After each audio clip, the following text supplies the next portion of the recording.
You're about to listen to TADPOG. Tyler and Dave play old games. It's a comedy video game podcast. We would like to stress that the hosts are not experts and are really just very crass commentators. Seriously, this is an explicit podcast that happens to talk about video games sometimes. So please enjoy this pretty okay podcast with Tyler and Dave.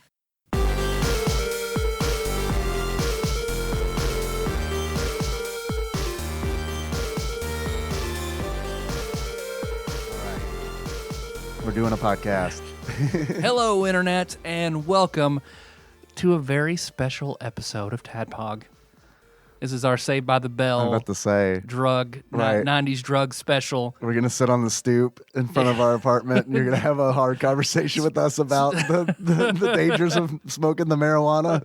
Or what, Jesse couldn't, speed was too edgy, so it had to be caffeine pills Right. in the early days. They should have done speed. You know what I mean? Yeah. No, I'm not saying they should have done it, but they should have addressed that because even as Let's address a real problem. No. Real problems are too hard. We're going to do not really problems. even as a kid, even as a 10-year-old, I remember being like, caffeine pills?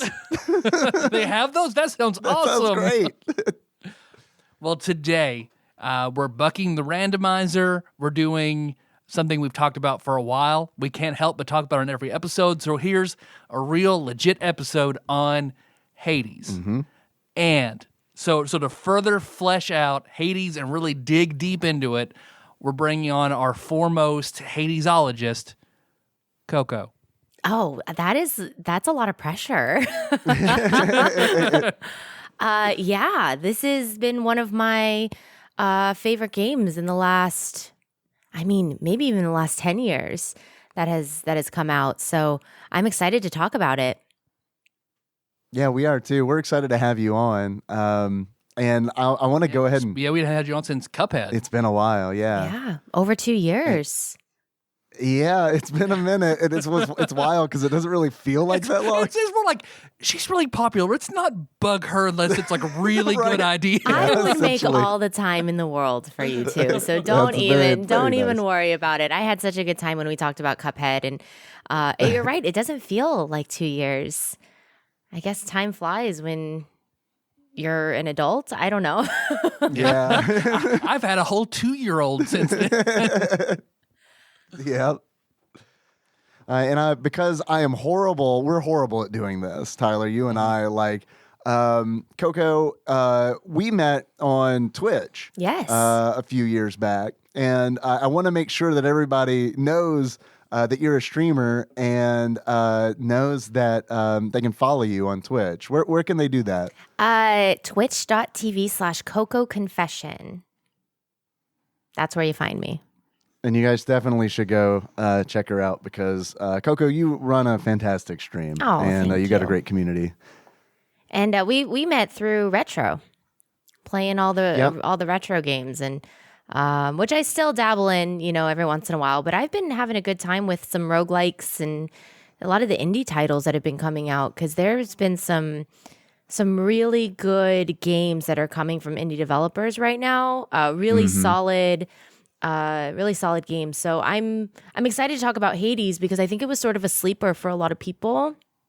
But I know that Supergiant had quite a bit of a cult following with Bastion and Pyre and Transistor. But I think they just really hit the mark on Hades. So I'm really excited to talk about it. I also love Greek mythology. Yeah. So you're also at Coco Confession on Twitter, right? I am. Coco Confession on all platforms, Instagram, Twitter, Twitch. And if you want to just check out the website, cococonfession.com, that has everything there too. Awesome. Because someone had posted in our Facebook group a retweet from you saying Sonic games are overrated. Yeah, we want to get in front of this. And it Listen. sparked a lively debate Listen. in which I Okay, what do you have to say? almost What do you have to tagged say? you. Almost tagged you in the conversation, but then it was like, oh, I don't want her to get blown up with Facebook friend requests. So I'm just going to leave that alone and address it the next time we have her on. All right. So what did I say? What did I do wrong? Just Nothing. nothing. You did nothing wrong. I agree with you that Sonic games in general are overrated. Here's my thing is a lot of retro games in general, the appeal is the nostalgia. And I didn't have a Genesis growing up. We were a Nintendo family. So when I played the first Sonic as an adult, a couple years ago on stream, I'm like, why are people so hyped about this game? The controls on this game, they punish you for going fast. But that's how they market it. Right. So it was a very frustrating experience for me, but I would not let the game beat me. So I made sure that I beat it, and I beat it on stream. I'm like, I'm not playing this garbage ever again. See, because I love the very first Sonic for Dreamcast. I absolutely adore that game. All other Sonics, I could fucking take or leave. Yeah. Completely. Because I'm with you, it's like, go fast, it's fun, but then you're going to get fucked up, rings going everywhere. You go slow, and it plays so fucking clunkily when you're trying to platform slowly or you're underwater. Like, I'm not a Sonic guy. I like them, but the 2D ones. But I'm not going to try to change anybody's mind because I get it. I understand the flaws in the level design is. It's designed. You're right. It's designed in a way where it's like you get punished for going fast. I mean, you absolutely do. I think a lot of the joy in it is like once you know the levels, you can go through them really fast. But it's like, yeah, as far as like just sight reading it, it can be pretty punishing for sure. And in the second one, because my community forced me to play the second one as well, it was a charity incentive because I don't want to play them. So I put that as a charity incentive whenever I do fundraising streams. If we hit this amount, I'll play Sonic. And it's like, that's what people want. And I don't get it, but it's fine. So I played Sonic 2. And I swear, they put things in your way on purpose where they know that you won't be able to get by it without getting hit. You'll hit one of those little, I don't know what they're called, springy things. So it sends you shooting forward, and then they'll have like an enemy bust out of a wall right there. And I'm like, this is just pure dev hatred of their consumers. Okay. You're being trolled. Cat Mario bullshit. Absolutely. Yeah. Absolutely. I'm like, they hate me. And this is why I hate them back. So Have you by chance played Sonic Mania? I did a while back. I played it on a stream it was a requested game. Didn't beat it. Didn't put too many hours into it. And I remember that it was okay. I mean, It's not like the old, it's not like the first one or the second one. Mm-hmm. I was just curious if maybe that felt any different to you. I know it's like very reminiscent of the 90s Sonic games, but I wasn't sure if there was enough difference there to tilt the scale. No. Have you played the super glitchy one where Sonic has a love interest that is a human woman, totally looks normal, and they're holding hands and kissing and shit, and it looks really weird. It's terrible. That's terrifying. I forget what it's called. It's kind of Jerry Seinfeld's B movie, but with Sonic instead. So I didn't mean to upset anybody in your Facebook group. I know I come out with these really like hot controversial takes, but hot button issues here. I'm talking about the real issues in retro. But no, I did trigger quite a few people, and I had some people really upset, really defending Sonic. And I'm like, you could tell me all you want about it, but I played it. I put myself through it. So you can't convince me otherwise. And we definitely know the feeling because we have a saying here on the show where every game is somebody's favorite game because we discovered that. No matter, yeah. Yeah, we'll talk about a game that is objectively horrible, and then someone will message us and be like, this was my favorite game growing up. Fuck you guys. A random game we've never heard of that like there's no game facts for it. Wikipedia is a sentence. But yeah, somebody's like, this is my favorite game growing up. It's the only one I had for 10 years that my grandmother bought me. Right. I love it. But that just proves that nostalgia is a driving factor on why people love games so much. I mean, there weren't many options back, in the 80s and 90s. Now there are game releases, I feel like, every day now. More back then, you would have to wait months to have a new game come out, Mm-hmm. If you even heard about it. Right. Because we didn't have the internet back then, and it was all through things like Nintendo Power or when you would go to the store and just see it on the shelf, So. Yep.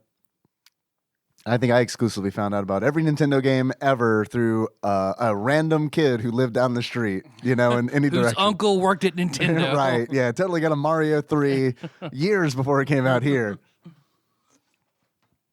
All right. Well, let's talk Hades. Let's talk Hades. Do we want to talk? Oh, wait. So Hades is an isometric roguelike set in ancient Greece. So people who are not familiar at all.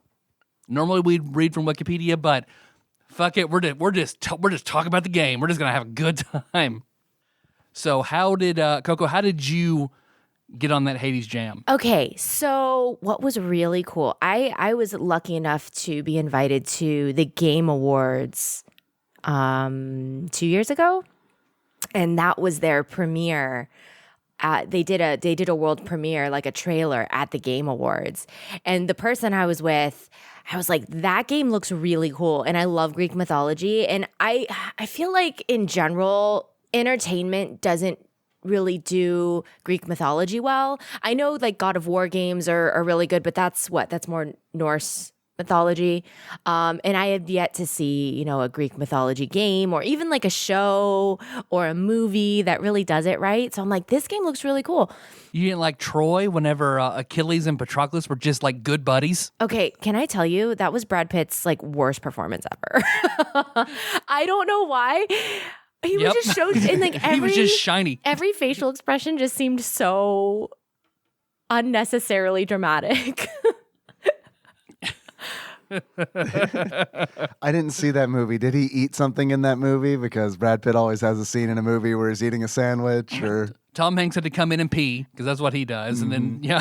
So I was really excited for it. And then when Early Access came out, I got word that it had come out. And so I played it on stream and I was like, this game is amazing. I cannot wait for the full release. So played through it during Early Access. And then when they did the full release, which they sort of just dropped randomly one day, they didn't really announce it.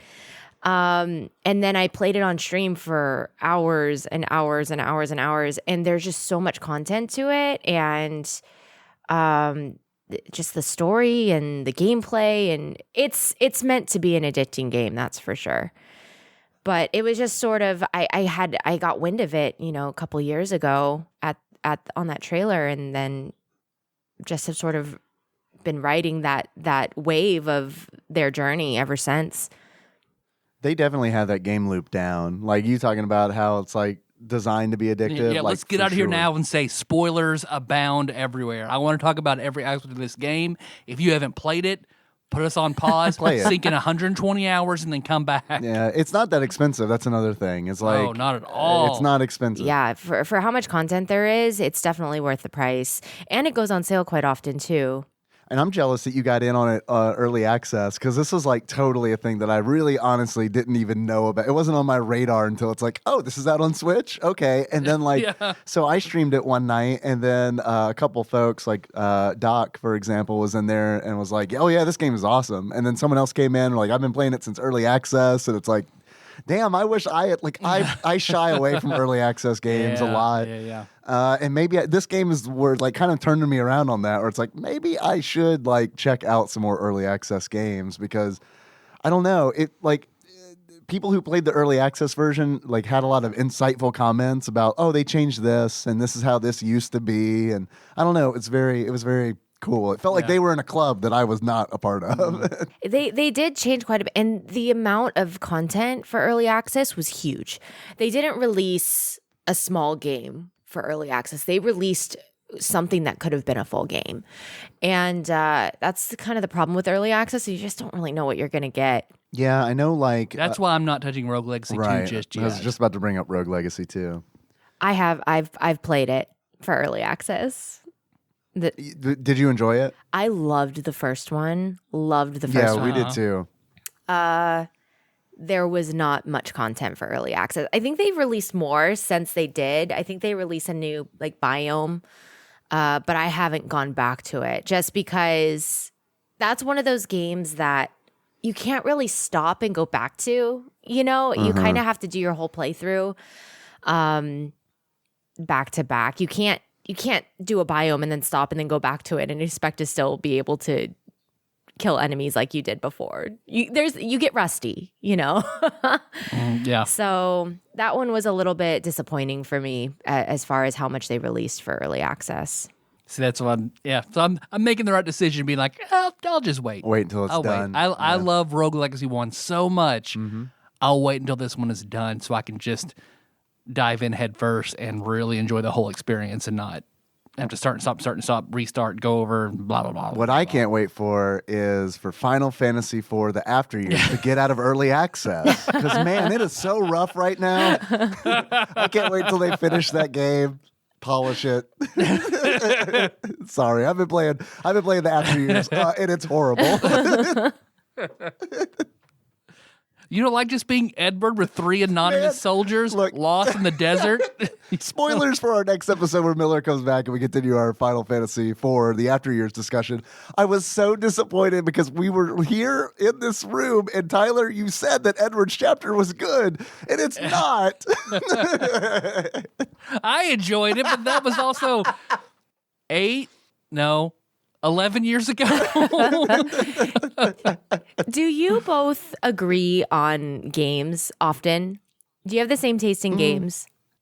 I don't know. There's some overlap. Yeah. There's a We've Venn got a pretty diagram. good Venn diagram, but there's some stuff that Like, I like racing games, typically. Tyler doesn't. I'm a big fan of puzzle games. Yeah, and I'm I'm going to take them or leave them. Yeah. Tyler's more of an RPG guy than I am, but I enjoy RPGs still. That makes for good content when you're discussing games for podcasts. Yeah, I think sometimes it can. I think, like, way in the early days, I remember, I can't remember who it was, but someone was like, you guys should argue more. And it's like, well, we don't really argue. That's not how our friendship typically works.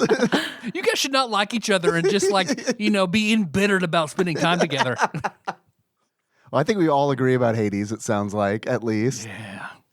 And I think that, like, Hades does a really good job of, like, scratching a bunch of different itches because, this goes back to, like, the game loop and how it works because it's, like, it feels like one of those games that kind of has a little bit of something for everybody. And it's, like, if you like all of those things, it's even a better experience because it's, like, it does have that, like, isometric action element to it, like a lot of the console Diablo games have, which I'm a huge fan of that genre anyway. And then, like, not only that, but you've got, like, a story that works really well in the roguelike genre, like a genre where you're dying constantly. And a lot of roguelikes, like, don't address that. Yep. It's just kind of like, this is a game mechanic that we don't do anything with story-wise. But, like, Hades Why does takes Super that. Meat Boy keep coming back so quickly? Oh, he's It's mean. me, right? Yeah. But with Hades, it's like there is a story reason for that, and it drives the story. Narratively, everything is so strong and covers everything that it all makes sense. And I can't really think of any plot holes, that besides, I guess they try to downplay some of the stronger incestuous elements, like Yeah. that Persephone is the daughter of Demeter and a random farmer, as opposed to it's like Demeter and Zeus or some shit. Like they close that loop a little bit and try to make that a little less incestuous. But that's also just, that's how Greek mythology be. Well, the cool thing about Greek mythology too is there's so many different stories, especially with Persephone.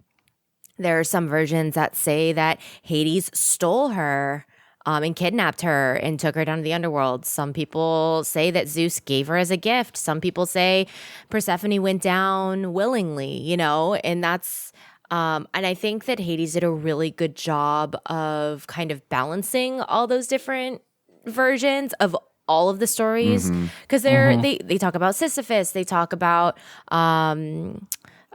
Eurydice and their myths. And I think they did a really good job balancing and making them characters. Like the voice acting and the way that they personified these characters was just incredible. Yeah, absolutely. And I do love, I'm glad that you brought up like the, like the different views of the myths, because they make a point to bring up all of those, all of those things where it's like, they don't come right out and say it, but you can read between the lines. They're like, look, we've done our research. We understand these myths and we understand like some of the nuance here. Like one of my favorite things was, okay, so you're playing as Zagreus, the son of Hades. And you were trying to get Hades to the and Nyx? Question mark. Right, which like they get that out of the way pretty quick. So like you're playing as Zagreus, and like I remember, like I was like, okay, so I had some Greek mythology classes, but I'm probably not as steeped into it as you two are. So I was like, well, who is Zagreus? Like, is Zagreus like an actual character from Greek mythology? So like day one, I just did a Google search for who is Zagreus. And I found a thing where it was like, I can't remember what the source was, but it wasn't like a video game site. It was like a mythology forum or something. And someone was saying that Zagreus kind of gets mixed up with Dionysus a lot. So it's like, oh, okay, so is he Dionysus? And then there's like a whole like conversation on that forum about like, well, this says that he is, but this says that he isn't. No one really knows kind of deal. And then in the game, Dionysus approaches Zagreus and is like, hey, Zag, wouldn't it be really funny if we started a rumor about how we're really the same god? And then you do that. Orpheus is like, oh man, that's amazing. I'm going to tell everybody. Right. And I love that they address that. Like that just shows that they give a shit about the game that they're making. I love that Hermes. So whenever Hermes pops up, he has his, he's always in a hurry. His animation is him running. Going with this, I bet. He has his bag, and you see, I didn't notice it until I saw a still where somebody on Hades Deuce posting, which is one of my favorite groups I've ever been in on Facebook, where they have a little box where they show, has anybody noticed the turtle that is in Hermes' bag? Well, of course, in mythology, I forget the name of the turtle, that one of Hermes' worshippers wanted to travel, but didn't like leaving his house behind, and he asked Hermes to help him, so Hermes like, fuck yeah, bro, you're a turtle now. That fucking house is always on your back. Let's go. This is how turtles work. That's totally your house. It's cool because there's so much attention to detail and all, like both of those things. It's like if you are a huge Greek mythology fan, like you're gonna pick those things out, and I'm so glad that they did the research that they did and made these decisions. And I know the game was in production for a pretty long time, and you can feel it in the game. You can feel their love in the game. And they just did a great job incorporating the roguelike with the story of the gods and all of that.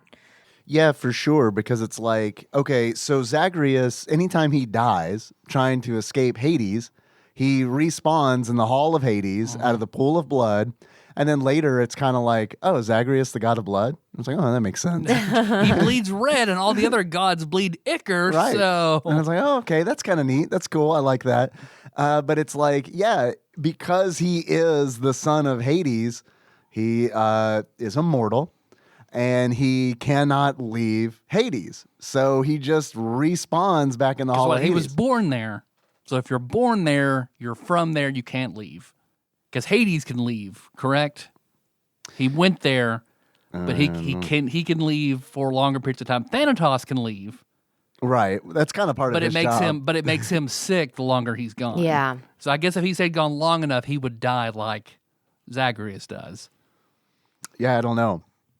That's up to you guys. I don't know. I just played the game and had like a class in middle school on Greek mythology. I always loved Greek mythology. And then when Melissa and I got together, the kids especially Brainy Jr., loved Percy Jackson. So I read all the Percy Jackson books to have something in common with them. And now Artsy AJ, she's read most of the books.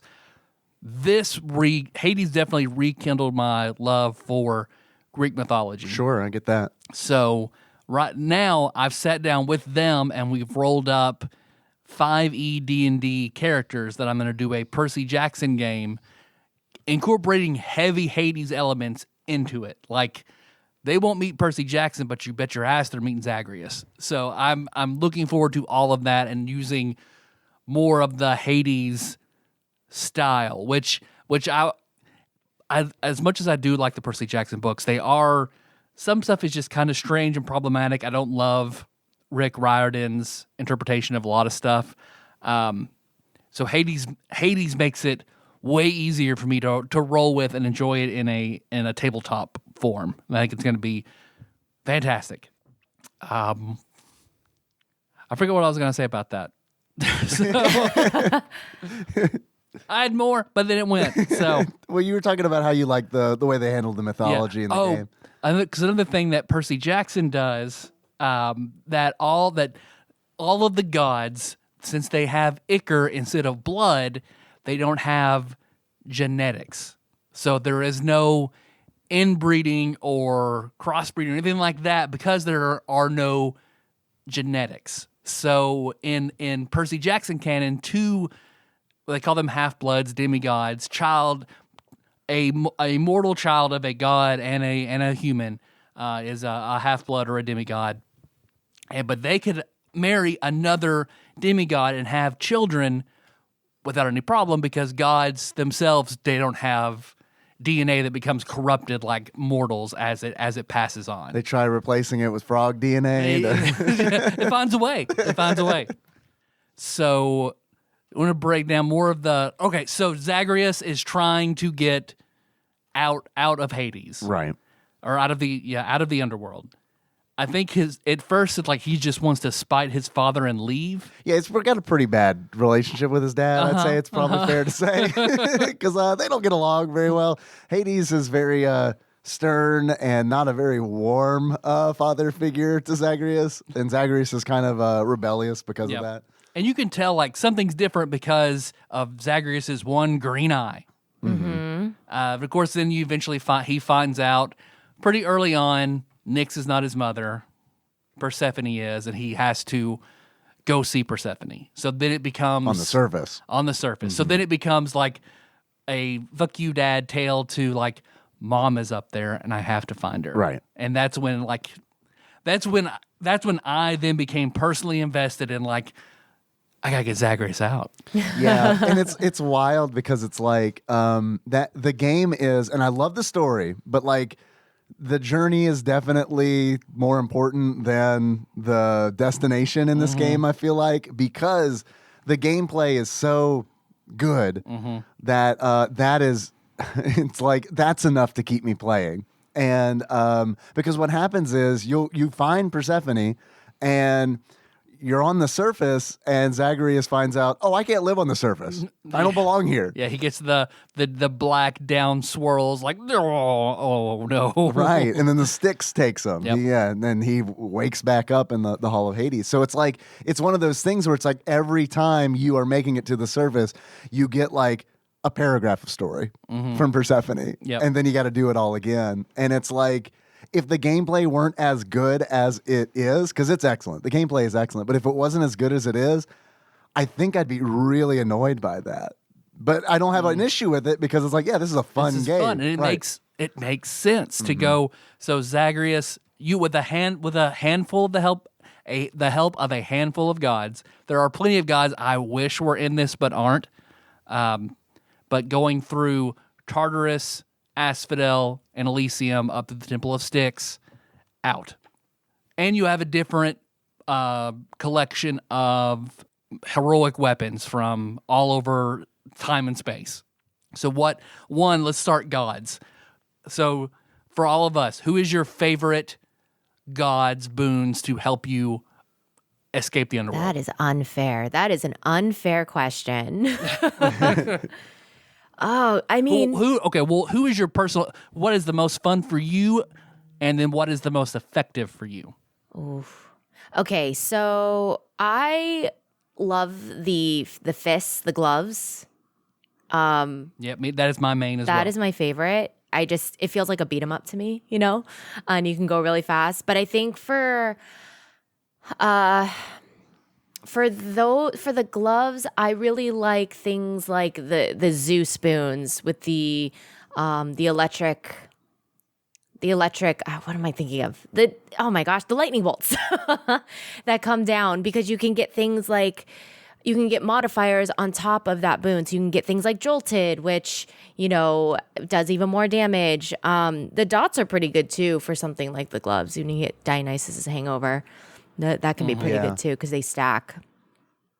So, and then I'm sorry, people, they make fun of me all the time for this, but I love Demeter's cast, the ice beams. Yeah. Demeter's Okay. Cast is the fucking Demeter's best. Cast is awesome. If you pair it with the duo, I think it's with Artemis, where it makes them track faster.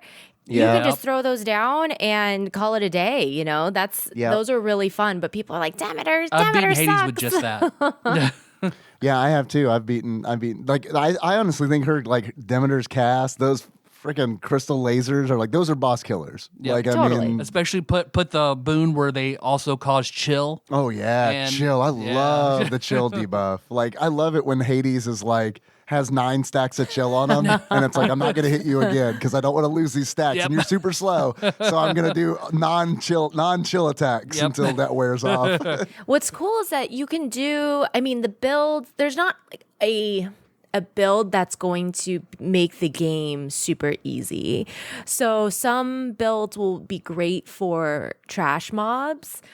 And then there will be some builds that are great for, bosses. And I think that's what's cool about the game is there's not like a build you can do every time. There's so many different variations that are good in so many different situations. And that's what's been really fun with the game for me is like, okay, what boons can I mix together to make something really spicy? Yeah. And maybe do something that's a little bit, unconventional you wouldn't think of. And that's what's been really cool. I guess Dionysus actually was not part of the first early access release. I believe really? they added Dionysus within early access, which I think was an amazing addition. One, because Dionysus' character is amazing, and I love him. He's super chill. Yeah. But the hangover dot can be really good if you use it properly. And I like what you brought up because we hadn't brought that up yet. Because I mean, essentially, yeah, this game is every time you play it, every time you do a run, it's slightly different because what you're doing is you're making decisions on the fly that kind of dictate how Zagreus is going to play on each run. So it's like you run into these gods and they offer you boons, and you have to choose from those boons, and they kind of augment Zagreus in different ways.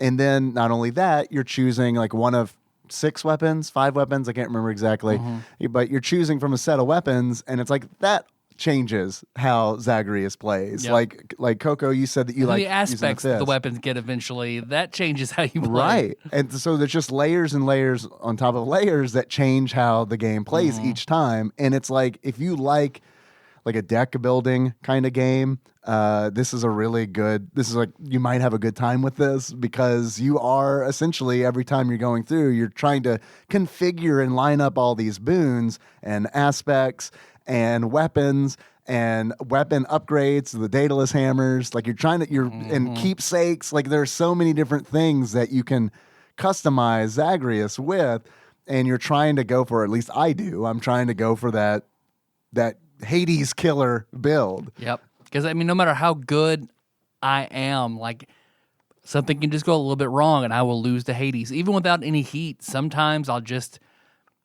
have a bad collection or something doesn't make sense, or I'll just make the wrong choice somewhere and just fucking lose. Bad so synergy. It's always Yeah, for sure. And it's cool because not only do you have the weapons to choose from, but you can unlock different modifiers for each weapon. And what's really cool is the big modifier for the weapon. So they're called aspects, like you said, Dave. And the last one is a a snippet of lore from other myths, other mythologies. So I think I'm getting into spoiler territory, I think, but one of them's like Gilgamesh. We're good. We're throwing it all out the window. Yeah. One's Gilgamesh. We have one for there's the sword. I think is Excalibur. It's the aspect of Arthur, and it's really cool how they kind of incorporated other types of mythology into this game in that way. So you can take an aspect from a different. I don't know, I guess a different culture, or I don't know what the right term is for that, but just a different myth that has been, passed through the years, because there's so many different, there's Norse mythology, and even Greek, I know Greek and Roman are really similar, but there's even some differences there. So that's what's really cool. Well, I love that they like even pull in like Paradise Lost, because it's like the railgun, for example. The last one is like Aspect of Lucifer. Oh, I love it. And it's like when it reloads, it does like the angelic choir. Yeah, it's like, okay, this is awesome. So they kind of played homage to like different things though. So that's what's cool about that. And then all of those aspects all differ with the hammer, because the hammer will change based on what aspect you have. So if you get a hammer drop, sometimes there will be like an aspect specific upgrade that you can get. And then the boons all act differently. So it's like this infinite amount of combinations of weapons, aspects, boons, keepsakes, that really change the way you play the game every single time. So it doesn't get stale. Totally. No, it totally doesn't. And it's like, what's also important to mention is like, you don't make all these decisions at the same time. You make one decision at a time, essentially over the span of the whole game, the whole run, from Tartarus to the Temple of Styx. And that's kind of neat too, because it's like that is part of the loop. That makes me want to get to the next room. It makes me want to get to the next boon to see what I get and to see how I can fit that puzzle piece into my existing puzzle. And we didn't even talk about the mirror, because the mirror changes your abilities and what you can do. Yeah, the mirror in Zagreus' room. And then especially toward the end when you can get the rerolls, which all look like D20s or D4s from D&D, so you can kind of change what you, hopefully, if you're wanting this kind of build, or so you can, I don't like any of these boons that Hermes just gave me. Let's get new ones.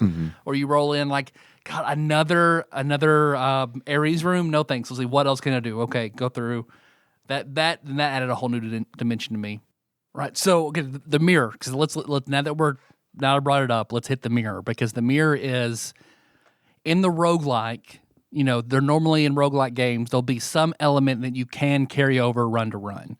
The mirror is that element. So Nyx is helping you in mythology, like Nyx is like one of the biggest, most powerful entities, period. She's the embodiment of night, the daughter of chaos, like she's one of those progenitor gods.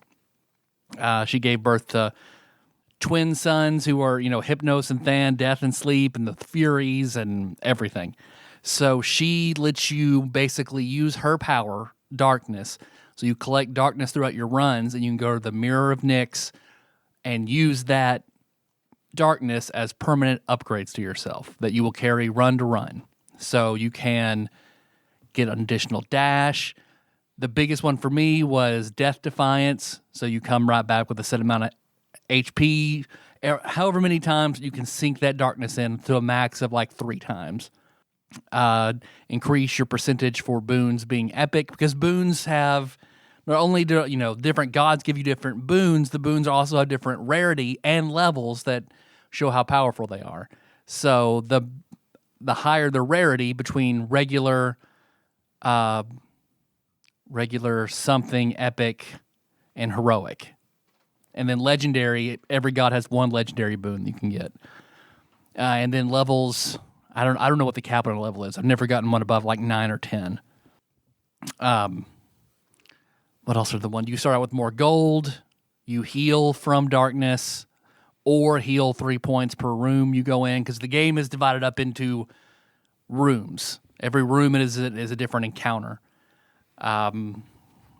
beyond that, because that's your the first thing in the game is fucking upgrade that mirror. Get darkness, upgrade that mirror.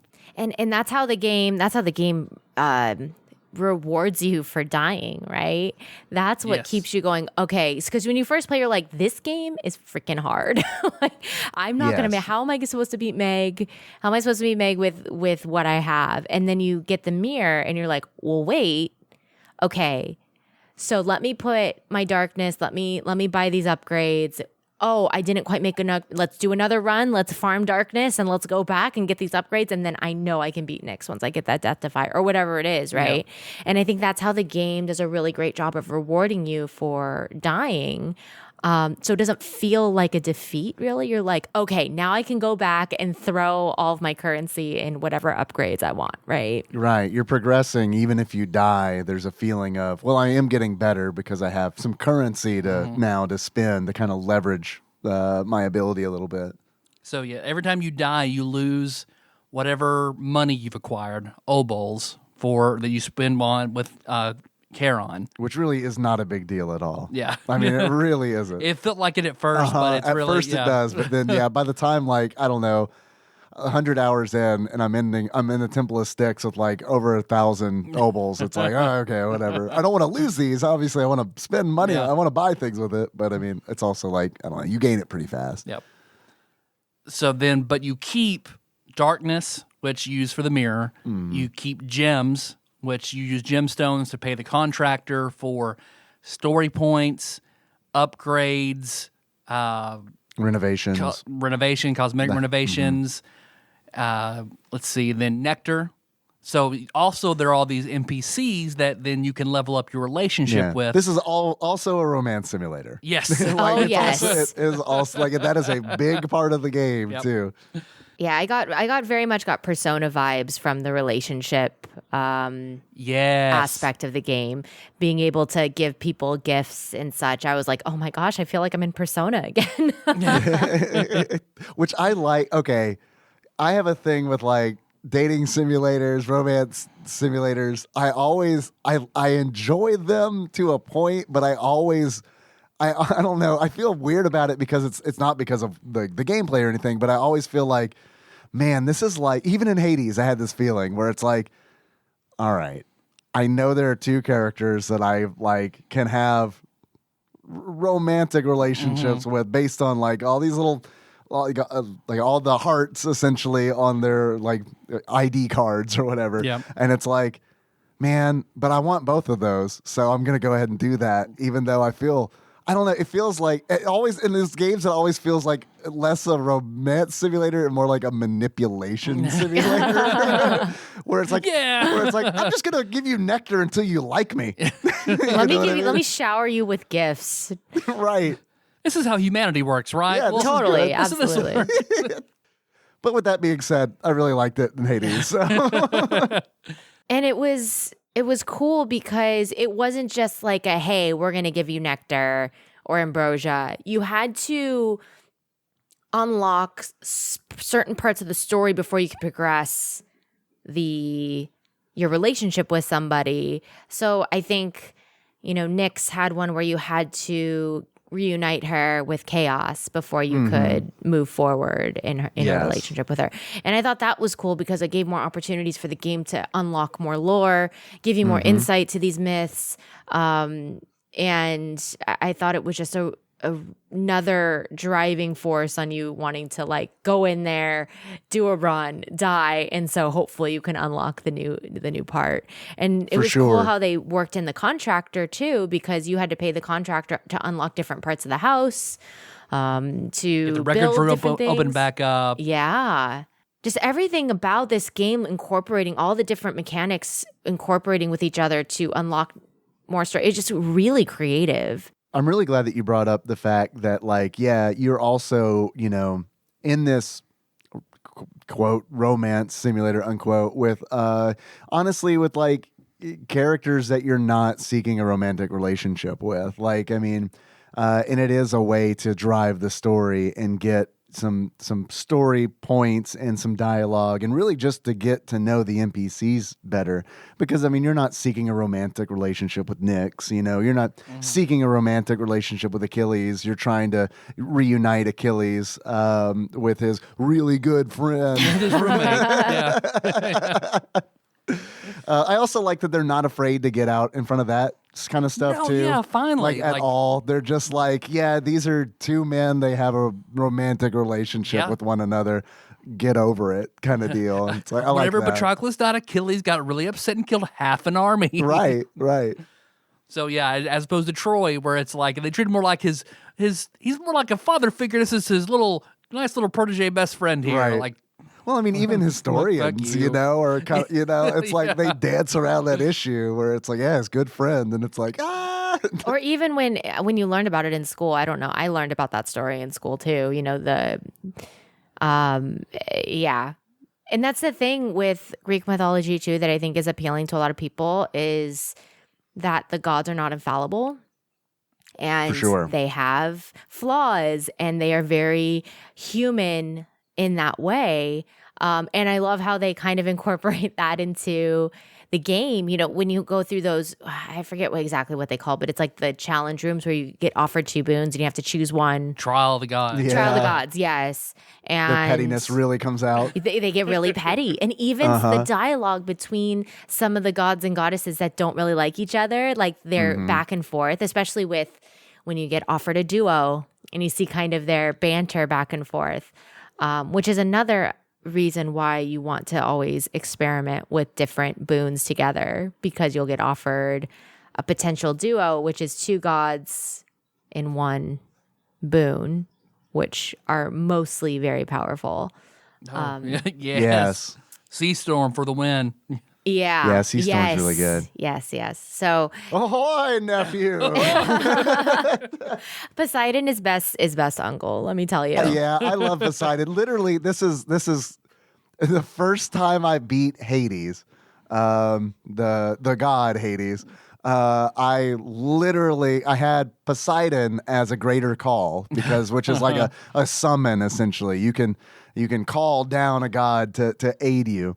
And I had Poseidon, and I literally prayed to Poseidon because, like, I had like maybe 1 hit left, you know, on me, or I was gonna die. And it was like, Poseidon, please help me kill your brother, please. I love going in to fight Hades with the Hades trinket that lets you go invisible. So when you're fighting Hades and go, Father, what? You do, then one charges up, do it again. Father, shut up! I used his trinket once and was like, I don't like this. It's not my favorite. If you use the trinkets, like for the Meg trinket, for example, and you use it while you're fighting her, she's like, what are you doing? Because that's an achievement on Steam, is the use a god's call whenever you are fighting that god in like a trial. Because like if you have Artemis and you're fighting Artemis, or she's coming after you while you try to clear the room, try to use her summon, she's like, oh, what, now you need me? No. That's funny. I've never tried that because it's like the greater calls are like a thing that I typically forget about until I'm in a boss fight. And the earlier you asked our favorite gods and boons and all that. And because you mentioned Artemis, I love Artemis, and I love Artemis because, like, I love my favorite weapon. I flip flop constantly on weapons because it's like what happens is I'll get in a groove with a weapon, and then I always go for the weapon that has the dark thirst on it. Yep. So it's like I want to go with the weapon that's going to gain me the most darkness. So because of that, I'm constantly changing weapons, but I found that I love the bow. I hated the bow at first. But with the Chiron aspect, it's like once it's like maxed out, it's your special. When you hit an enemy with the bow, with an arrow, and then you use the special after that, you can do like 8 homing arrows rapidly on that enemy. And you can do it like 3 times. So, like, when I play the game, I try to just, like, do what I can with the trash mobs and focus everything on slicing through bosses like butter because I hate the boss fights. Like, they're just so stressful. So it's like I love Artemis for that because it's like you're firing, I don't know, eight seeking arrows 3 times in a row. So it's like, okay, if you start doing the math on that, it's like, well, if I get an Artemis, like a passive boon, that's going to give a critical chance, even 2% on each of those arrows. It's like, that's going to start adding up. Yep. Especially then if you get the Relentless Volley Daedalus Hammer that adds 4 more arrows to it. God, yes. And then get the Hermes attack special speed, and you're just blah. Yeah, And I love add Artemis support fire where she fires an extra arrow That every extra time. arrow. Oh, yes, it's over. Yep. I love it. Although it is fun to like Aphrodite, I love Aphrodite's Greater Call because it's essentially like she just comes in and deals like 2,500 points of damage to somebody. And it's so much fun to do that to Theseus. I hate Theseus so much. He's such a heel. And it's like, I love the Ric Flair of Hades. Oh my God. But it is so much fun to like, because Theseus will do this thing where it's like he will call on the gods for help, and it's so much fun to like once he does that, just summon Aphrodite to come in and just execute his ass, just wreck him. Because at first, when I first got there, what I would always do was I'd kite Asterius around and then just try to dodge the spear throws. And then it worked okay. It takes forever. Sure. But then eventually, okay, so I'm a very defensive player in almost any game. And if I'm playing Magic the Gathering, I've got walls and counter spells. Like if I'm playing Fallout, I've got all damage reduction, super high hit points. Like I'm a defensive player. Not in Hades. This is the game I play differently. I play it as wildly, crazily, sloppily, offensively as I can. So that's why I go with the fists. Normally, depending on if I'm doing Extreme Measures 4 or not.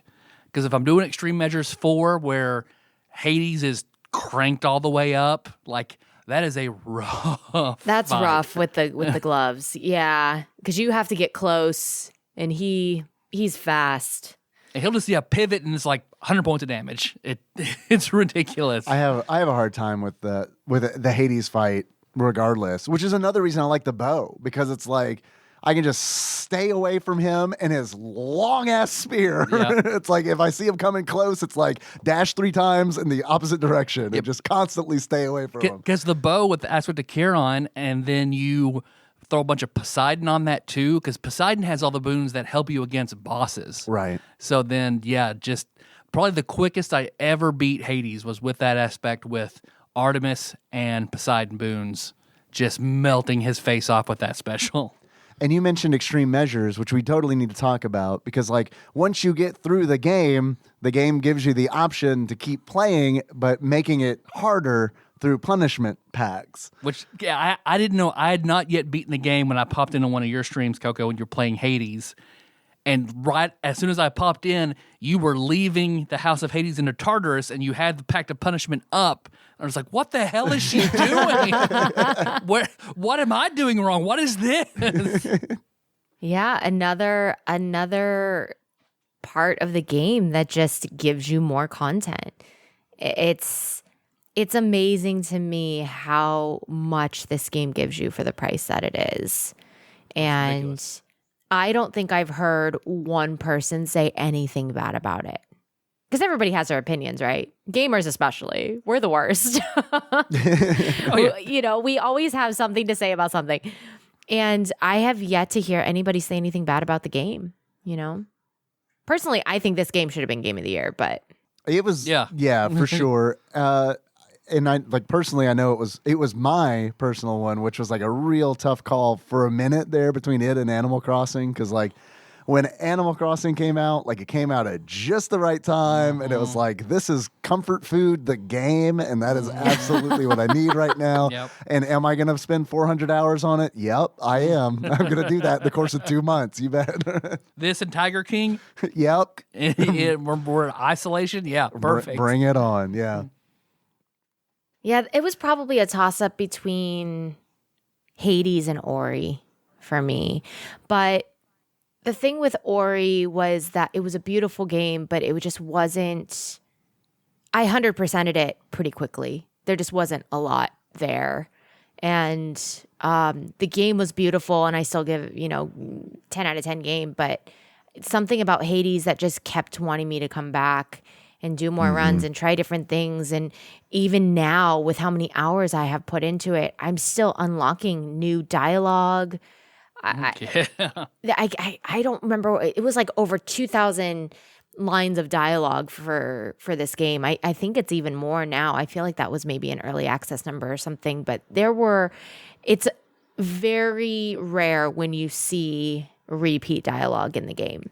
Yeah, there's definitely an attention to detail in this game that is like that really like it's great to begin with, but I mean it's just that amount of polish on top of it that's like you can really tell that they care about the game. Yeah. I mean, Charon has 50 unique things of dialogue. You mean Undead Clint Eastwood? Yeah. And then Persephone has like 40. Yeah. So, And murderer. Yeah, it's pretty incredible. And the only disappointing thing is I know Supergiant, they aren't like a DLC company. They don't do DLC. They don't release, like, once their game's done, it's done. So it would be really cool to have more content for this game. I don't think we're going to get it, but I guess we can hope. Maybe because this one did so well, maybe they'll consider it, but there's a spot for one more weapon, Yeah. Or even, it would be cool to battle your way up to Olympus, but I don't know how that would work with the story. But, like something like that would be really cool. Maybe introduce another god or, because there's... Give me Hephaestus. Give me, Apollo, let's Yes. So, it can be hopeful, but I don't know if they're going to. I'm good with it. I love the game as it is. Yeah. I'm kind of one of those people who's I want more I hope they take Hades." the success of this game and like make another really good game off of the back of it. Like, I don't know. I just kind of want to, like, I love Hades, but I feel like I can just keep going back to Hades over and over and over again, regardless. And it's another thing about the game is like, I can put this game down for weeks and then come back to it and then just pick it right back up. I like that too. Like it's one of those games that I feel like I'm going to have on rotation where it's just every now and then I'm going to be like, yeah, I feel like playing Hades for like a week or something and just kind of mess around with it and have fun with it again. And then just because I'm done with all the story stuff, just put it back and then put it back on the shelf. And then every now and then just come and revisit it. Because I think my favorite, granted, like I do the same thing you do with the Dark Thirst, like whatever weapon. So I've been having to play with all of them. I've come around to the bow just because of that one aspect. Otherwise, like if I get the bow and I don't. I hear you. I need the one that where also the hammer that makes you fire very rapidly. There's no charge to it. Right. That means okay, I've got that early on. This is a fun time. Yeah. If I don't have that, I'm not having a bad this time. nearly as good a time as I would have. Man, if you get the Daedalus hammer like as the first thing, like you walk out of the gates of Hades and it's like, oh, sweet, Daedalus hammer. This is going to be a good run. Yep. But my favorite runs that I try not to do too much of because I don't want it to get stale for me, but usually just plain Fist of Zagreus maxed out so I have 15% dodge. And then I will lean heavily into Artemis boons, Poseidon boons, and Hermes boons. Yeah. Hermes is probably has my favorite boons in the game. But I feel like he functions a little bit differently than the rest of the gods. You don't see him quite as often. He's always more asphodel all the time. Yep. It seems like. Yeah, you might see him in Tartarus at the last Charon's shop. Which if I can get his side hustle one there, get that at the very last room, that's that's nice. pretty good. Money per room. Yeah. And then, because if I get him early on, get maybe a 20% greater evasion. My favorite is the Lambent Plume, his trinket. So every time you clear a room quickly, you get once it's maxed out, 2% dodge. And then you get rush delivery. If you can get rush delivery after all of that, Yep. where it's like you're dealing bonus damage based on how much bonus speed you have, Yep. chef's kiss. I mean, I love that. Yeah, exactly. So if I do a heavy evasion build with Poseidon and Artemis, and I just roll into every room like the Tasmanian devil, or with the aspect of Gilgamesh, and because normally if I'm running Zagreus, I will turn the mirror down to where you get one dash, but the dash has like a 50% dodge bonus when you're dodging out of the way. And the gloves, the Gilgamesh gloves, give you a bonus dash anyway. Yep. So you're kind of compensating a little bit there. Because Gilgamesh, you can just totally just dash all around, stack up all the other evasion. That's how the first time I beat Extreme Measures, that's what I did. I didn't have to use one Death Defiance because he just could not hit me. And then crank up all the Poseidon boons for bosses. Artemis, crank up all the critical and the assist shot. That is peak. Oh, this game is a top 10. This is a top 10.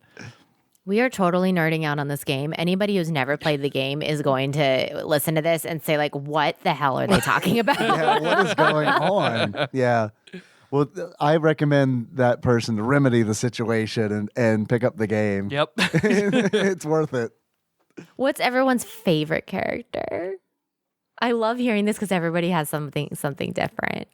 Favorite non-Olympian god, or are we talking about the whole thing? I know you kind of have to break it up, right?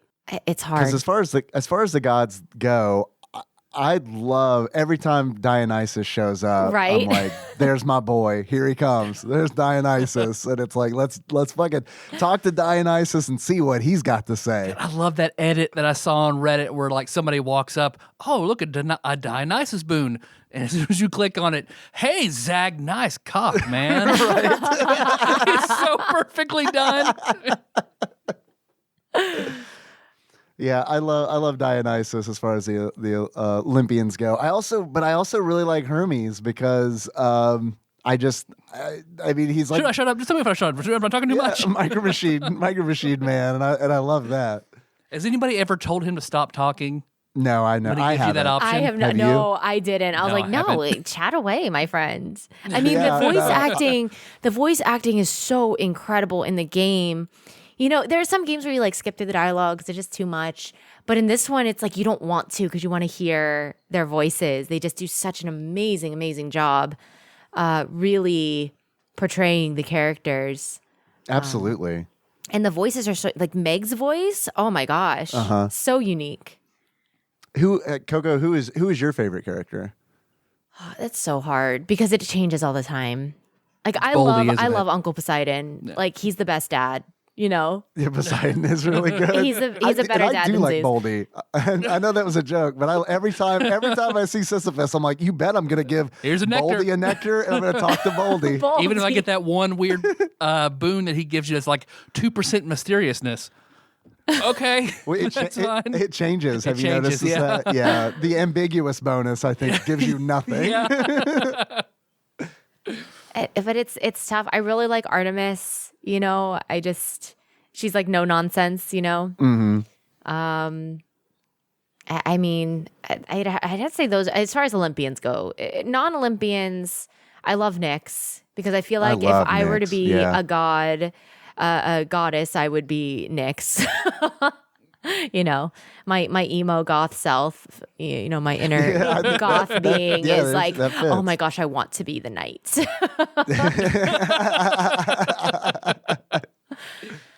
I think I might like Chaos the most, though. I love chaos. Chaos is cool. Yeah. I'm glad that they included chaos. Me too. And I love how different chaos is. And it's like, I remember the first time I went through a chaos gate because I was like, first of all, I was like, what is this manhole? And like, what is with an eye on it? Like, what is this? Enter Son of Hades. Right. And it's like, I go What? in and it's like the portrait of chaos is just like, oh my God, it's like Freddy Krueger's back. Like, what is going on here? Why are half my hit points gone? Right. So it's all like very, honestly, that might have been like the scariest moment for me in the game because I was like, am I gonna have to fight chaos? Because I had no idea where this is going. And because you're like, I don't want to upset chaos. You feel that, right, exactly. And the way that chaos talks to you, like they talk to you like, and like, it's like they'll go through this whole long thing, and then it's be like, respond. It's good to see you, son of Hades. Respond now. Right. I remember the first time I went down there and saw a fishing point, and I was like, yes. Why is there a fishing point? I know. Even Zagreus is like, is that seriously a fishing point? 10 out of 10 game when there's fishing in the game.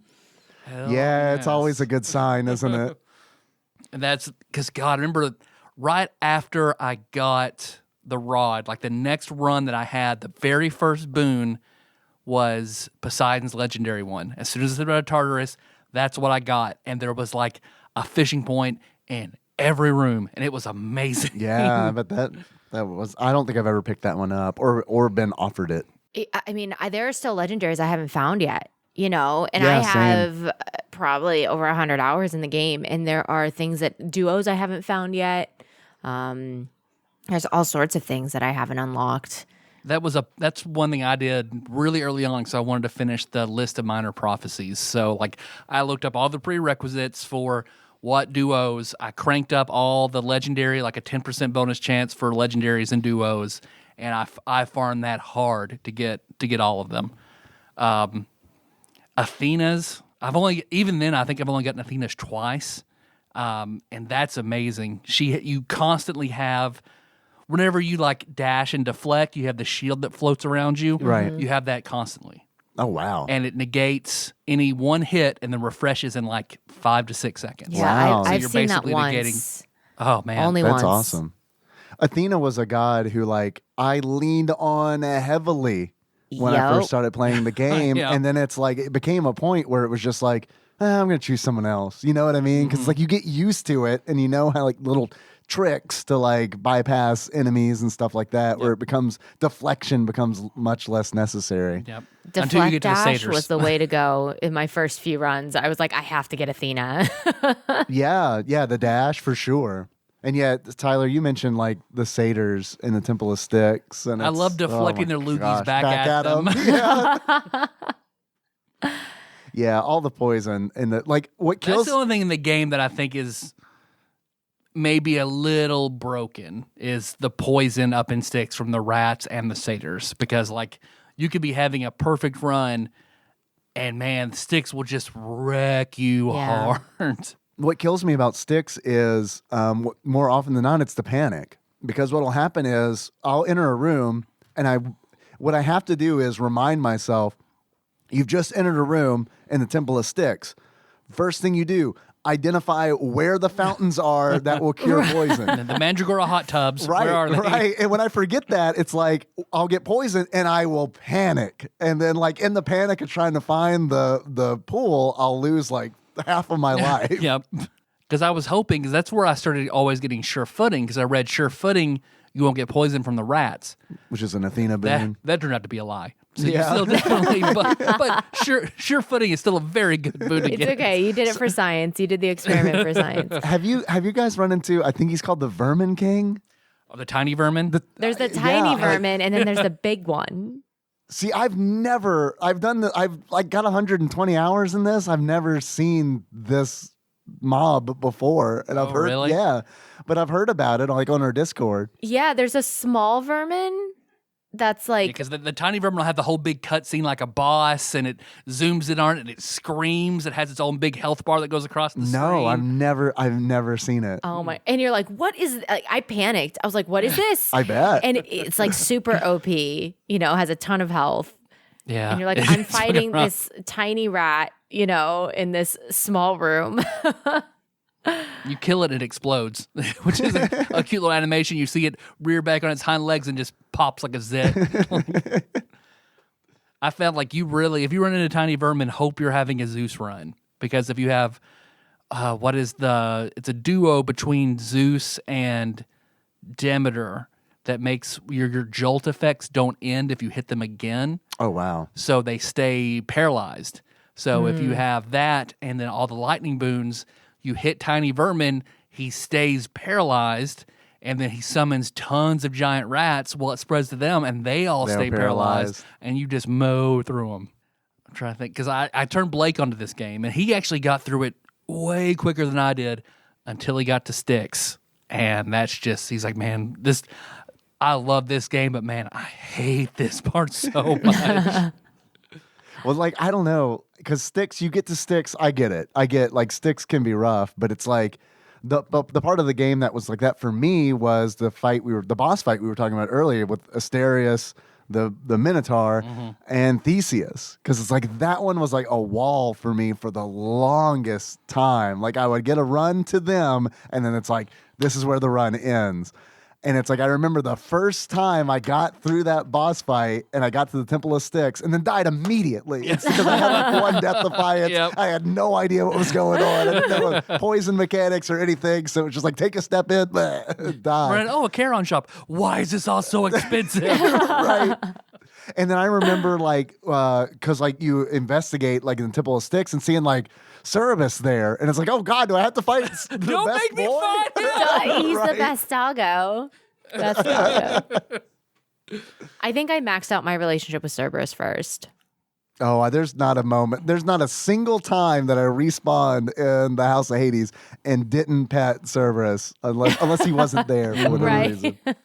I think it takes like once you hit in a relationship wise, you'll hit a locked heart, and that's the condition. Like Coco, you said like you have to reunite Nyx and Chaos to kind of get past that for her.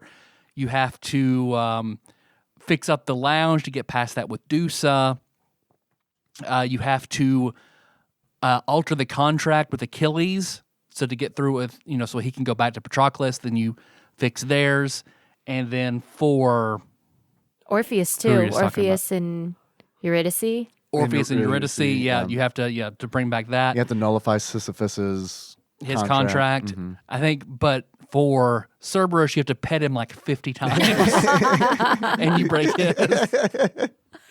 And I remember watching. I read a big response from Small Giant because a lot of people emailed them wanting to be able to pet more heads because you can only pet the one head. Yeah, And they explained like, we get it, and we looked into it, but the programming and the art, everything that would be required to pet all three heads, even if it's at different given runs, is incredibly complicated. So please bear with us. It's just the one head. There's a line the other of- two don't like it. there's a line of dialogue about it Yeah. where like Zagreus says something about like the other two heads always being jealous or something. It feels like that might have been like a consolation. Yeah. for that. There was a line too that I got saying like, "Oh, if I pet your other heads, you'll bite my arm off," or something. Like you're the only one that'll Right, accept right. my At least I love. can pet this one head. I just love how they incorporated Cerberus and everything. Like he could have been a super side character, but then they incorporated how the relationship of Cerberus and Persephone and how, how Persephone really missed Cerberus. And then when you bring her back down to the underworld, you get your family portrait and like Cerberus is in the portrait with you. Uh-huh. Because that's how Hades and Persephone don't even know how to address each other. So how's Cerberus? He's good. Let's find some common ground over the dog. Right. Then that's why it gave me a heart attack in extreme measures whenever I'm fighting Hades. All of a sudden, he disappears, everything goes black, and fucking Cerberus runs across the screen, just wiping out everything in front of him, and I had to dodge down to the bottom. I was screaming during that because I'm like, is he helping me or is he helping Hades? Who's he helping? I also love that they essentially made him Clifford, the big red dog. Like Yeah. that's a really good call. Overall, they did a great job making like some of the minor characters really giving them life and personality, and even Dusa and some of the other characters that you don't see like out in your runs. They just do a great job of giving them life, even though you only interact with them when you're in the house. And like I fell in love with Dusa right away. There's a great. So, Dusa, what was your body like? Oh, Zach, that's a really personal question. I love there's a meme. Like what is it? Hold Dusa tightly like a hamburger. And it's just an image of like hands holding Dusa like you would hold a hamburger. She's very happy. Yeah. I love that. Like every time I see her, like that meme is so powerful that every time I see her, I think of it. It's like I want to hold Dusa like a hamburger. The voice actress that does Dusa and Aphrodite is a streamer on Twitch, and she does. Oh, really? She does Hades runs, like super spicy speed running Hades. She's really good at it, but she's based out of LA. She's an actress and a comedian. And she plays on Twitch all the time. And it's really cool to see her play it because you can sort of like hear in her voice a little bit of like, you know, Sure. and so it's really cool to watch her. But I thought it was really awesome to see people who, you know, were paid VAs for the game, like really enjoy the game that they did work for, you know? Yeah, that is really Because they neat. could easily say, "Oh, I spent however many hours doing lines for this game. Like, I don't want to see or hear this game ever again," you know. But I guess it's just a testament to how impactful the game is, you know. Yeah, for sure. And also like just Supergiant as a developer too, because like I know it's a game that you can play and feel good about because it's like, you know, they're very open about how it's like, yep, there was no crunch for this game. Like, you know, everyone who worked on this game, you know, was treated with fairness and respect. And it's like, that's not a thing that you hear a lot about video game development. And it's so open culturally because there's no whitewashing it here because, you know, they're very open to, of course, there's still, you know, bisexuality, homosexuality, polyamory, to have the gods be different races that make sense. And it's not like we have the whitewashed Jesus with blue eyes, brown hair, alabaster skin, and a six-pack. It's they diversify everything. Like Athena is black. Hermes is like South Asian. Like and I didn't even realize, I'm just playing the game. I didn't realize it till I'm in Hades Dusa posting and people talk about how wonderful the group is because the fans of the game, the super fans of the game, are all like good people who are open to all that. That's why that group is horny so people. Good horny people. Horny transcends all barriers. Yeah, I do have to say that I was like questioning myself a little bit throughout this game because I'm like, how can I love these characters so much and why are they so attractive to me? Yeah, they're all attractive. They are all attractive, and it's wild. See, it has the best memes because I love the one meme where it's like it shows a sketch of all the hot characters. Like, so which character do you ship? Who do you love? And it shows the PC going over to Skelly. And it's like, why the skeleton? I made everyone else horny and sexy, and you're going after the skeleton. He's got a good sense of humor. It just the charisma, like Dionysus, for example. Like you gotta love him, you know. Yeah, no, I mean Dionysus is, I love the voice acting for Dionysus because he kind of reminds me of like the professor from Gilligan's Island, but like if he had too much to drink, and it's like, all right, get behind this. Let's see. I love the theory that when you're fighting Theseus and Asterius, Zagreus has one fan shade in that whole big Colosseum. The good shade. No matter what, I always dash over to him and get the smile, and that's for you, good shade. All right. So the theory being that is Zagreus's grandfather. I don't know. So what they explained was that Demeter. So the Titan. Demeter had Persephone with a random farmer. That random farmer died, went to Elysium. That's his grandfather. Okay. So that's why he's the one fan of Zagreus. He figures out like, oh man, that's my grandson. So he's got Zagreus' colors on in the audience, always cheering for him. Okay. All right. That's interesting. I just figured it was a shade who like really likes money. I get a lot of obols when this guy wins because like the odds weirdly are never in his favor, it seems. I get tired of, just seeing Theseus and Asterius just sort of fight each other sort of nonchalantly. I do like that was essentially Theseus and Asterius's like arc. Their story arc was like where you're kind of breaking them up a little bit. But you're not, you know what I mean? It's like it's just Theseus working against himself. Yeah. You know, that's what Are I you love fighting about him privately? Right. Well, I mean, Right, because he's a mini boss. Asterius is a mini boss. I love how they portrayed Theseus as being just like this insufferable douchebag, basically. You know? Yeah, he's the worst. But it's really funny because in Greek mythology, he was so loved by the gods. They all loved him, and it was just a really funny character choice that the devs made, and it just makes me giggle every time because I'm like, every time I reach these, I'm like, you are the worst.